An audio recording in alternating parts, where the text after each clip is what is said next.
welcome back to the channel. Clearing the foul Hawse is a critical, high-risk, and complex maneuver that navigators must perform when a ship is anchored using two separate anchors and the anchor cables have become tangled or fouled around each other. This situation, known as a foul Hawse, commonly occurs due to a change in the direction of the wind or current, causing the ship to swing repeatedly in a circle, twisting the cables together. A fouled Hawse severely limits the ship's ability to safely weigh anchor or quickly maneuver in an emergency. The cables, when twisted, exert uneven stress on the ship's structure and can become dangerously difficult to retrieve. There are several degrees of fouling, each with a specific name. A cross, the cables cross once. A round turn, one cable has passed 360 degrees around the other. And a foul Hawse, multiple turns, potentially including a crossing foul where the cables are crossed and twisted. The primary goal of clearing the foul Hawse is to untangle the cables without raising both anchors simultaneously, which could overload the windlass. The decision to clear the Hawse is typically made by the master, usually in consultation with a specialized Hawse tender if available. The procedure generally involves using a combination of seaman's skills and specialized equipment to manipulate the cables.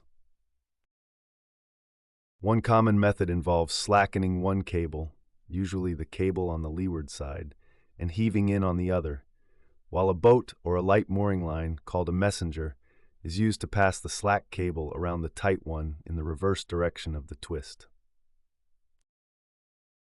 For a severe fouling, the traditional and most complex method is to shackle the cable back on itself using a dedicated running wire or chain, a process known as tending the Hawse or dipping the inner cable.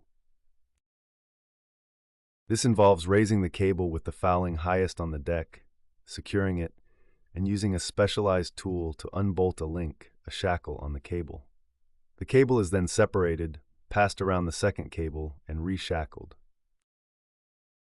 This demands precision and is dangerous due to the immense forces and potential for lines to snap.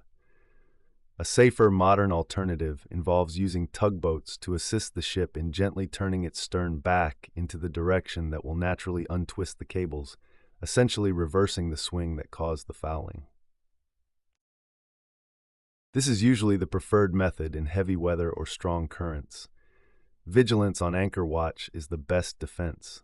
Officers should proactively change the ship's heading or weigh and re-anchor if they notice repeated, complete swings, preventing the initial fouling. If you found this video helpful, please give us a thumbs up, hit the notification bell, comment, like, share, and subscribe for more insights. Thank you.